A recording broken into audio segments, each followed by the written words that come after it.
গোপীগণের যে প্রেম, সেই প্রেমের অধিকারী যদি আমি হতে চেষ্টা করি বা আকাঙ্ক্ষা করি, এইটা আমার জন্য ধৃষ্টতা।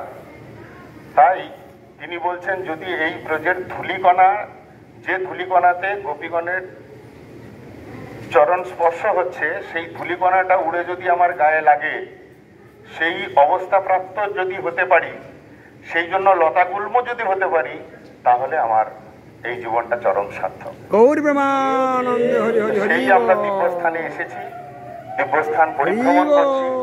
আমরা যেন সরল প্রাণে, সহজ বৃত্তিতে এইসব ধামের ধূলিকণায় দণ্ডবত প্রণাম করে নিজেদের সৌভাগ্য অর্জন করতে পারি, এই প্রার্থনা। বাঞ্ছা কল্পতরুশ্চ কৃপা সিন্ধুভ্যঃ পতিতানাং পাবনেভ্যো বৈষ্ণবেভ্যো।